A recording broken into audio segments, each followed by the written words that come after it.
భయపడుతున్నారేమో పాపం. అంటే కంప్లైంట్ ఇచ్చారు, ఏమని ఇచ్చారు? ఎవిడెన్స్ ఉండాలి కదా. వాళ్ళ పెట్టిన పోస్టుల కన్నా కాదు కదా, వాళ్ళు మమ్మల్ని ఇబ్బంది పెట్టేంత కాదు కదా. ఇక్కడ బాధితులు ఉన్నారు, నంబర్ 1, నంబర్ 2 ఇక్కడ బాధితులను. సోషల్ మీడియా బాధితులు వైసీపీ గవర్నమెంట్లో మానసికంగా మమ్మల్ని ఎంత వేధించారో ఇక్కడే ఎగ్జాంపుల్. నీకు రాష్ట్రమంతా అవసరం మీకు ఎగ్జాంపుల్ ఇక్కడే ఉన్నారు. వాళ్ళు కంప్లైంట్ ఇస్తే ఇచ్చుకోమని చెప్పండి, పోయి కలవమని చెప్పండి, డిఐజీ కలవమని చెప్పండి, డీజీపీ కలవమని చెప్పండి, ఆధారం ఉంటే పోండి. మీ బిడ్డ పోస్ట్ కన్నా కాదు కదా. సోషల్ మీడియా వేట మొదలైందన్న ఒక మాటలో చెప్పాలంటే. పవన్ కళ్యాణ్ గారు ఏదైతే మాట్లాడారో తర్వాత పోలీస్ వ్యవస్థ బాగా పనిచేస్తాం అనుకుంటున్నాం. సోషల్ మీడియా వేట మొదలైంది. లేకపోతే సోషల్ మీడియా వాడాలంటే అస్యపెక్కన పోస్టులు, బూతులు, మాటలు, తిట్లు. శ్రీరెడ్డి ఎలా మాట్లాడే మనం చూసుంటాం. ఈరోజు చూసారా, పతివర్త మారిపోయాయి, మా వేషాలు వేసుకొని భక్తురాలుగా మారిపోయింది. అంటే ఒకటి అనేక కామెంట్లు మమ్మల్ని మానసికంగా, పవన్ కళ్యాణ్ గారిని, వాళ్ళ చిన్న పిల్లల్ని, వాళ్ళ కుటుంబ సభ్యుల్ని, మా పార్టీ నాయకుల్ని, కార్యకర్తల్ని. నిన్న రోజా గారు మాట్లాడి చెప్పారు, మహామహులే పాతాళంలో వెళ్ళిపోయారని. ఎవరు మహామహులు అంటే? రాజశేఖర రెడ్డి, జగన్మోహన్ రెడ్డి. ఎవరు పాతాళానికి వెళ్ళిపోయారంటే? ప్రజలు అన్నీ చూస్తున్నారు. మీరు చేశారు కాబట్టే 11 సీట్లుగా పరిమితమయ్యారు. మీరు తప్పులు చేశారు, అవినీతి చేశారు. సోషల్ మీడియాలో మీరు విచ్చలవిడిగా ప్రజలతో ఎన్ని కేసులు పెట్టించారు మా మీద. ఇంట్లో నుంచి బయటికి రావాలంటే మా ఇంటికి కాపలా, కారు ఎక్కితే పోలీసులు, అన్నం తినాలంటే పోలీసులు, నిద్ర లేస్తే పోలీసులు. అన్నీ చేసింది మీరు కదా. మేమేం చేస్తున్నాం? చట్టం తన పని చేసుకుంటున్నది. మీరు పెట్టుకొని కంప్లైంట్లు ఏమవుతుంది? వాస్తవాలంటే పట్టుకు కేసు కడతారు.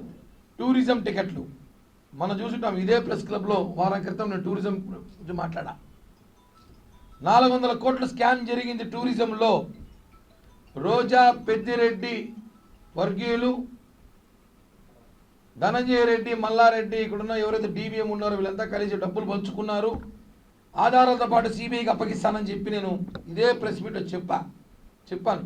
ఒకటి గుర్తుపెట్టుకోవాలి, భక్తులకి ప్రజలకి జనసేన పార్టీ ఎప్పుడు అండ ఉంటుంది.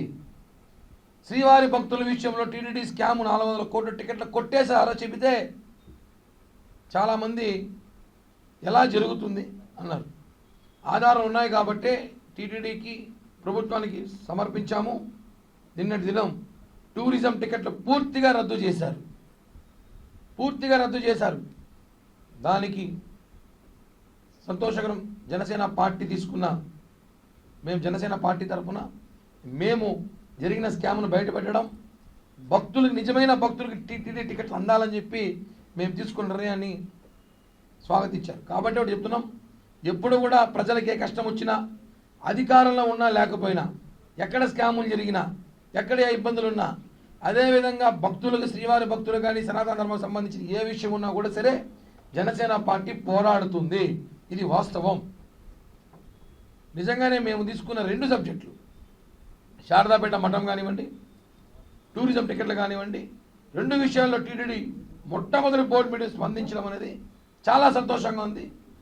అలాగే స్థానికుల దర్శనం విషయము కూడా పవన్ కళ్యాణ్ గారికి కృతజ్ఞతలు ఎలా చెప్పాలో తిరుపతి ప్రజలందరూ చెప్పాలి. ఎందుకంటే చాలా గొప్ప నిర్ణయం. ఈరోజు దర్శనం చేసుకున్నట్టు తెలుసు, మనం 12-13 గంటలు లైన్లో ఉండాల్సింది ఈరోజు గంటలో దర్శన భాగ్యం కల్పిస్తున్నారు స్థానికులకి. అలాగే టీటీడీలో అన్నమత్య ప్రసాద్, ఎవరైతే అన్నమత్య ప్రచారం చేసే వాళ్ళు ఉన్నారో వాళ్ళ మీద కూడా ఏదో ట్రాన్స్ఫర్లో లేకపోతే వాళ్ళకి మాట్లాడతామని చెప్పారు. అది కూడా మంచి నిర్ణయం. ఎందుకంటే తిరుమల తిరుపతి దేవస్థానంలో నాకు తెలిసి 350-400 మంది మీకు అన్నమతస్తులు ఉన్నారు. వాళ్ళు తీసుకునే జీతం మంది, కానీ ఏ రోజు శ్రీవారి ప్రసాదం తినరు. వాళ్ళు శ్రీవారి గుళ్ళోకి పోరు. శ్రీవారి డబ్బులు మాత్రం కావాలి, శ్రీవారి జీతాలు కావాలి. వెంకటేశ్వర స్వామితో ఆ లడ్లు కార్డులు కూడా వాళ్ళు ఏం చేస్తారో మనకు తెలుసు. వాళ్ళందరూ కూడా అలాంటి వాళ్ళు ఉండడం వల్ల నిజంగానే ఒక పక్క మనసు బాధేస్తుంది. కాబట్టి వాళ్ళందరికీ కూడా వేరే డిపార్ట్మెంట్లోకి డిప్యూటేషన్ మీద పంపిస్తే బాగుండని చెప్పి కూడా ప్రభుత్వాన్ని కోరడం జరిగింది. అది అంత చిన్న పని అయితే కాదు, పెద్ద ఎత్తున ఎక్సైజ్ చేయాలి. దానికి స్పెషల్ కమిటీ వేసి ఆ నిర్ణయం కూడా టీటీడీ తీసుకుంటే మంచిది. ఎందుకంటే సనాతన ధర్మం కాపాడాల్సిన బాధ్యత, తిరుమల హిందువుల మనోభావాలు కాపాడాలంటే ఖచ్చితంగా అన్నమసత్తులు ఎవరైతే ఉన్నారో వాళ్ళని టీటీడీ నుంచి పక్కకి తప్పించాల్సిన బాధ్యత ఉంది. టూరిజం డిపార్ట్మెంట్లో పెద్ద స్కామ్ జరిగింది, మొత్తం బయట పెడతాం. ఖచ్చితంగా ఇప్పుడు టికెట్ క్యాన్సిల్ చేస్తాం, మినిస్టర్ గారితో మాట్లాడతాం, పవన్ కళ్యాణ్ గారితో మాట్లాడి సిఐడి కేసు ఎంక్వైరీ చేసి ఖచ్చితంగా చెప్తున్నా జైలు పంపిస్తాం. నగిరి జైలుకే పంపించాలని కోరిక ఉంది నాకు, పంపిస్తా. నగిరికే పంపించాలని కోరిక ఛాలెంజ్ చేస్తున్నాను నేను. నగిరికే పంపిస్తా, నగిరి జైలుకే.